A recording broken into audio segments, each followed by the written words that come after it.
friends, welcome to Kunjal Commerce class. Karl Pearson ની UV વાળી રીતમાં જ થોડા ટ્વિસ્ટ સાથે આપણે આગળ વધીએ. તો આગળ વધતા પહેલા પ્લીઝ વિડિયોને લાઈક કરો, સબસ્ક્રાઇબ કરો એન્ડ મિત્રો સાથે શેર પણ કરો. ચલો જોઈએ. એક ટ્રક બનાવતી જે કંપની છે કે જેના વેચાણ અને નફા અંગેની માહિતી તમને આપેલી છે ને જેના પરથી વેચાણ અને નફા વચ્ચેનો સહસંબંધ શોધવાનો છે. સહસંબંધાંક શોધતા પહેલા મિત્રો આપણે શું શોધીશું? શેની જરૂર પડશે? તો કે x બાર અને y બાર. તો ચલો જોઈએ x બાર અને y બાર. સૌથી પહેલા જોઈએ આપણે સિગ્મા x અને સિગ્મા y ની જરૂર પડશે. સિગ્મા x અને સિગ્મા y શોધીએ.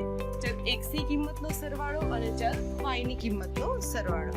1.6 plus 2.2 plus 1.9 plus 2.0 plus 2.3 plus 1.7 plus 2.4 plus 1.8 plus 2.1 sigma x મળે છે 18.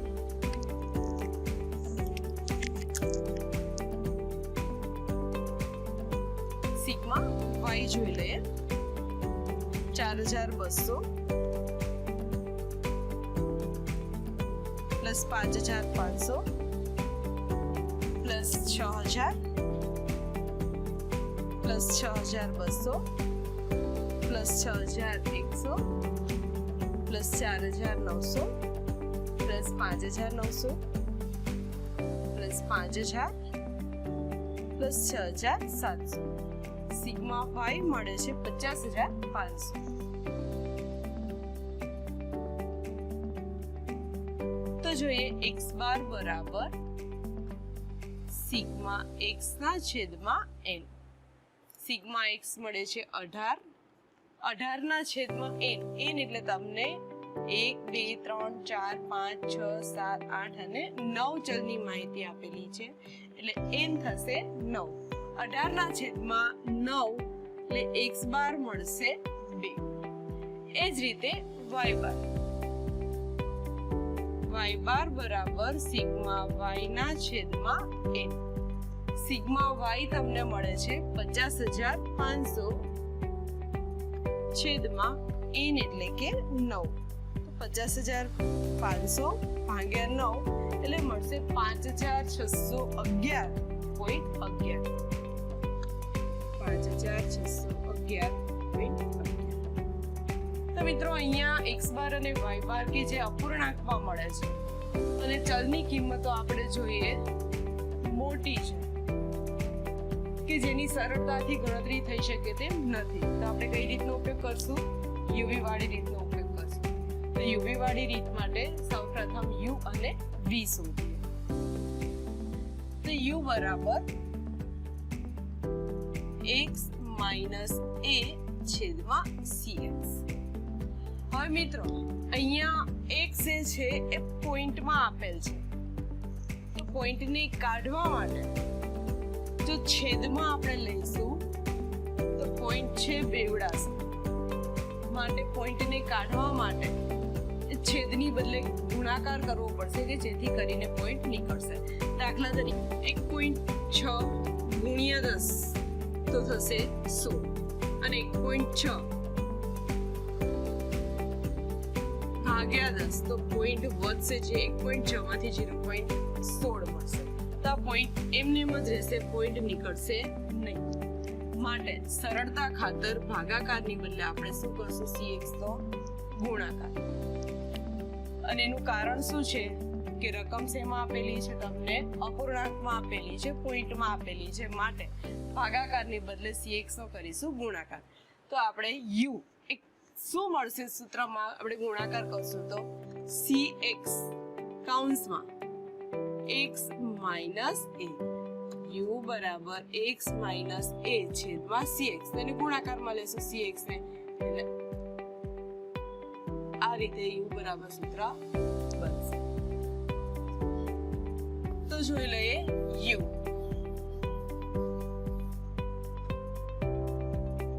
cx પોઈન્ટ ને કાઢવા હશે તો હંમેશા 10 બે આ પોઈન્ટ પછી બે આંકડા હોય તો 100, પોઈન્ટ પછી 3 આંકડા હોય તો 1000, એ રીતે ધ્યાનમાં લેવાશે. અહીંયા પોઈન્ટ પછી એક આંકડો છે માટે CX આપણે લઈશું 10.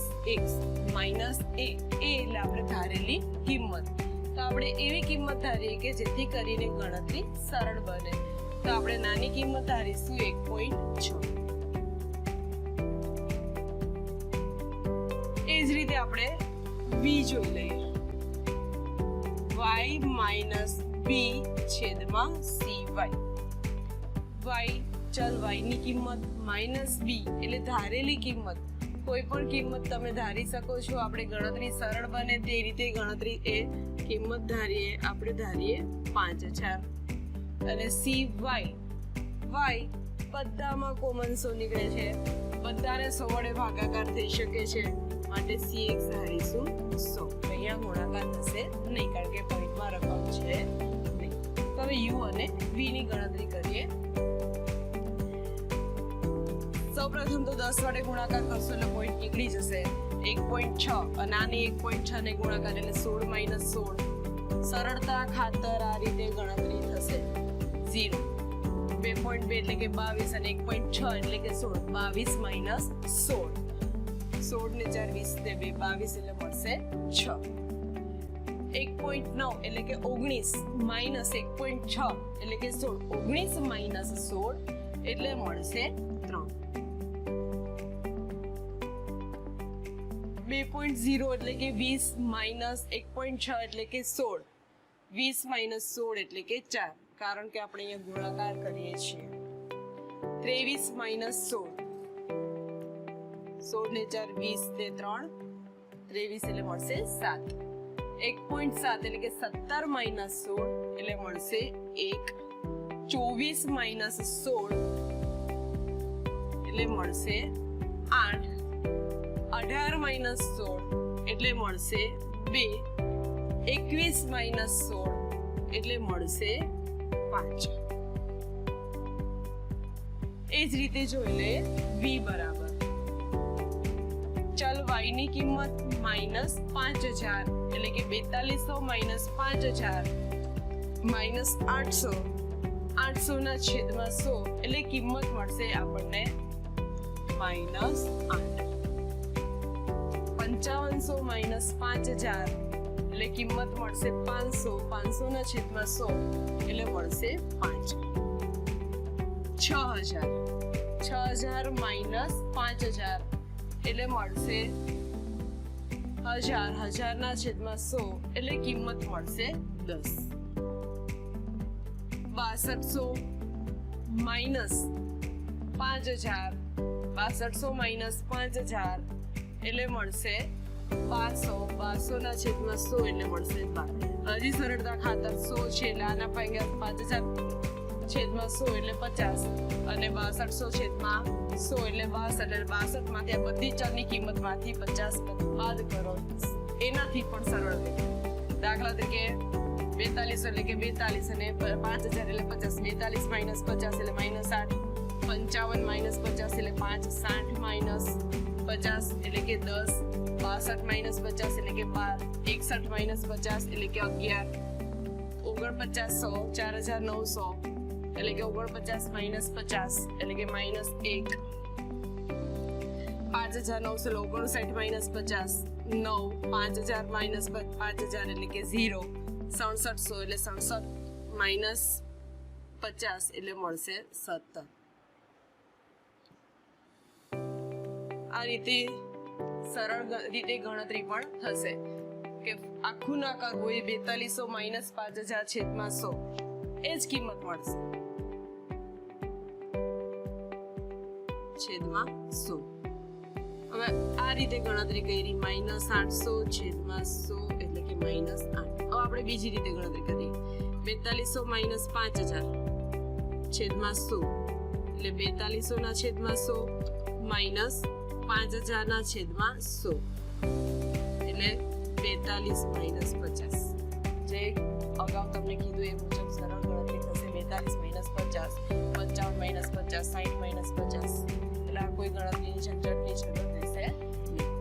તો ચલો હવે આગળ વધીએ સિગ્મા યુ અને સિગ્મા વી. હવે મિત્રો સિગ્મા યુ એટલે યુની કિંમતનો સરવાળો, સિગ્મા વી, એ જ રીતે શેની જરૂર પડશે આપણને? UV, U square, V square. તો હવે તો મિત્રો આવડે ને, યુવી, યુ અને વી ની કિંમતનો ગુણાકાર, યુ સ્ક્વેર, યુ નો વર્ગ અને વી સ્ક્વેર, વી નો વર્ગ, જે અગાઉના દાખલાની અંદર અગાઉના એક્ઝામ્પલમાં પણ આપણે જોઈ. તો એ મુજબ જાતે ગણતરી કરવાની છે અથવા તો જાતે ગણતરી કરો અને પછી જુઓ, પછી સરખાવો કે જવાબ બરાબર મળે છે કે નહીં.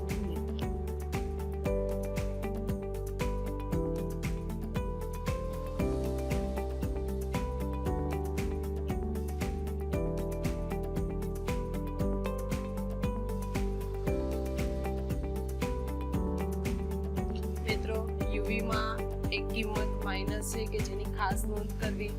સરવાળાની ગણતરી કરતી વખતે -1 છે એ બાદ કરવાનું રહેશે.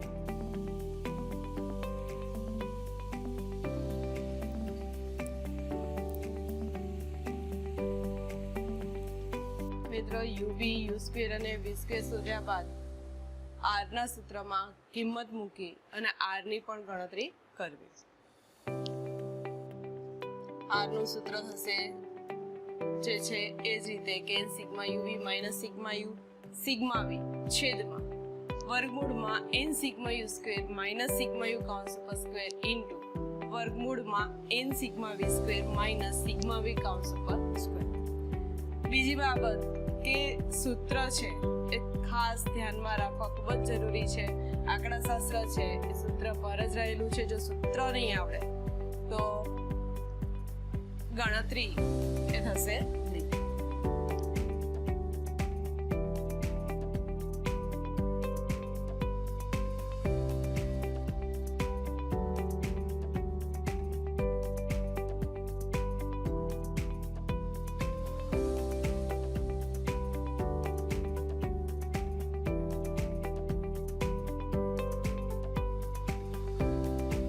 તો મિત્રો ગણતરી કરતા r બરાબર 0.7064 પોઈન્ટ પછીનો ત્રીજો આંકડો 5 કે 5 થી મોટો હોય તો આગળના આંકડામાં એક ઉમેરાશે એટલે 0.7064 એટલે રાઉન્ડ અબાઉટ મળશે 0.71. r બરાબર 0.71 માટે વેચાણ અને નફા વચ્ચેનો સહસંબંધાંક 0.71 થશે. અર્થઘટન કાઢતા વેચાણ અને નફા વચ્ચેનો સહસંબંધાંક 0.71 છે કે જે 1 ની નજીક છે, માટે બંને વચ્ચે વધુ ગાઢ ધન સહસંબંધ છે તેમ કહી શકાય. તો આ રીતે મિત્રો r ની ગણતરી થશે. નેક્સ્ટ વિડીયોમાં આપણે r ની કિંમતના ટૂંકા સૂત્રો વિશે જોઈશું અને ટૂંકા સૂત્રો મુજબ ગણતરી કઈ રીતે કરવી તે આપણે નેક્સ્ટ વિડીયોની અંદર ધ્યાનમાં લેશું. તો મિત્રો વિડીયોને લાઈક કરો, ચેનલને સબસ્ક્રાઇબ કરો અને પ્લીઝ બીજા મિત્રો સાથે શેર પણ કરો. Thank you.